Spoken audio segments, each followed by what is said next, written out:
In January 2024, over 170 missiles and drones were launched in a single night. Not from a superpower, from a country under decades of international sanctions. And the world watched, stunned.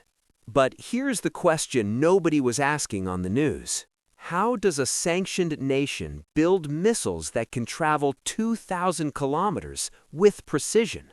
The answer isn't political. The answer is pure science.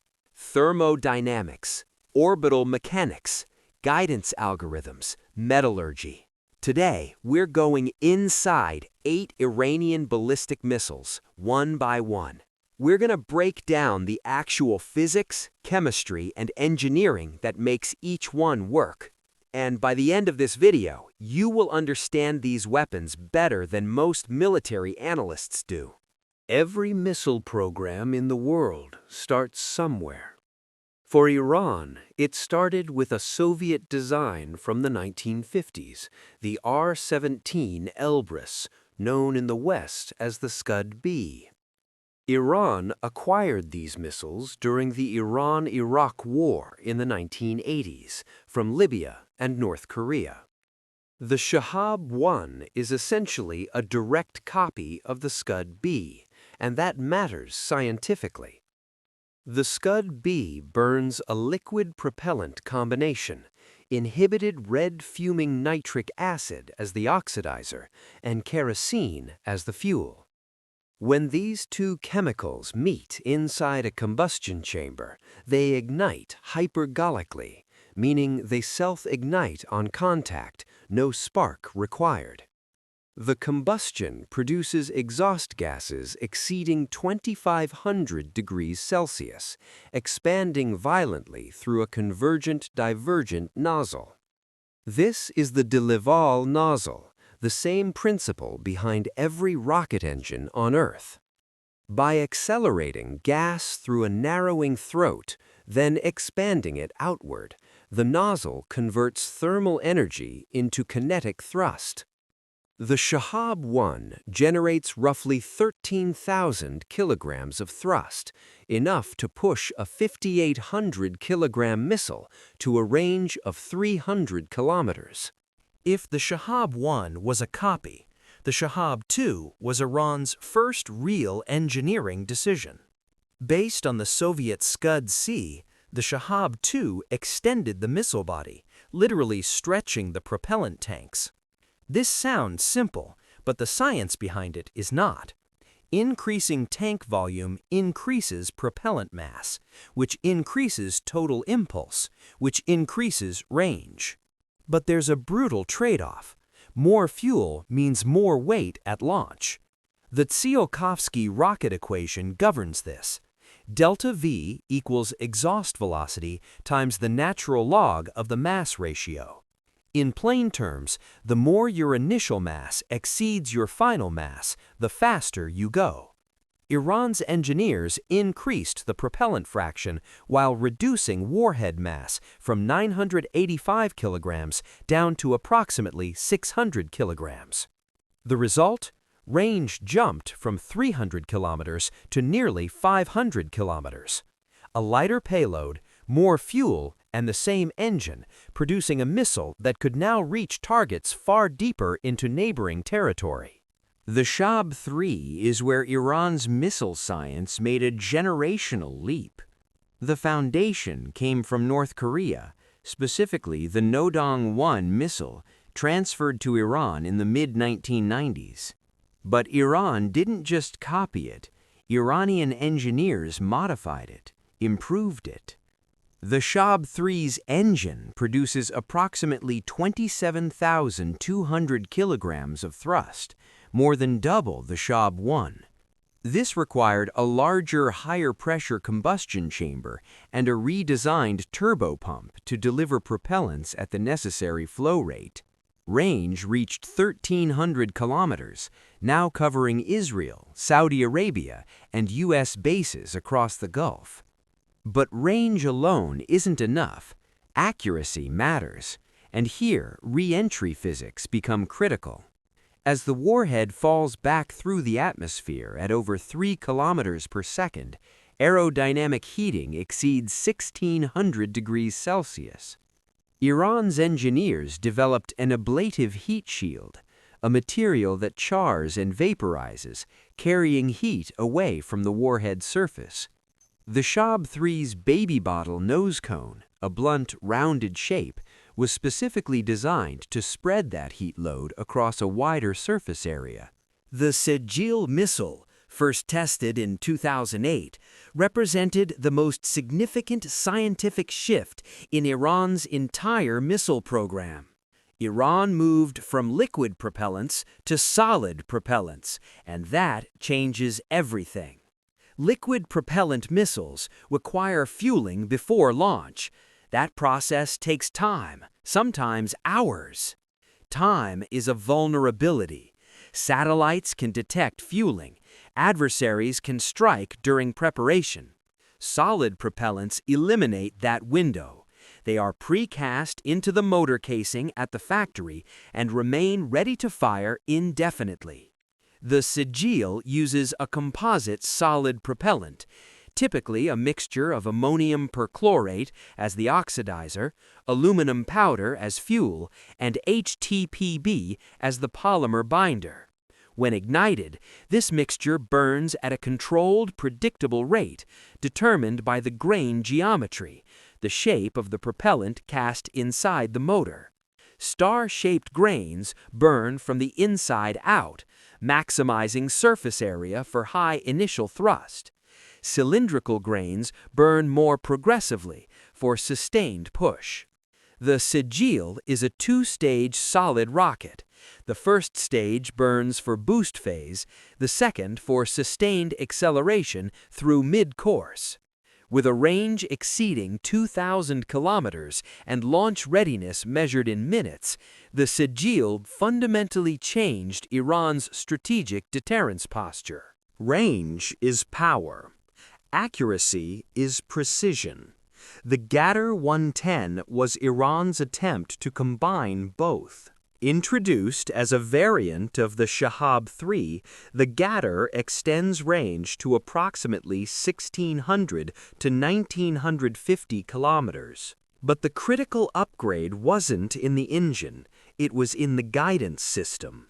Earlier Shahab variants relied on simple inertial navigation, gyroscopes and accelerometers measuring movement from a known starting point. The problem with pure inertial navigation is drift. Tiny measurement errors accumulate over time, and a small angular error early in flight becomes a large positional error at the target. The Ghadar-110 is believed to incorporate GPS-assisted inertial guidance, using satellite signals to correct accumulated drift during mid-course flight. This brought the circular error probable, or CEP, down significantly. CEP is the radius within which 50% of shots will land. Shahab-3 had a CEP of roughly 2,500 meters. The Ghadar reduced that to an estimated 150 to 300 meters. That's not just a technical improvement. That's the difference between destroying a city block and destroying a specific building. The Ghadar also features a separating warhead. The nose cone detaches from the missile body during reentry, reducing radar cross-section and improving terminal accuracy.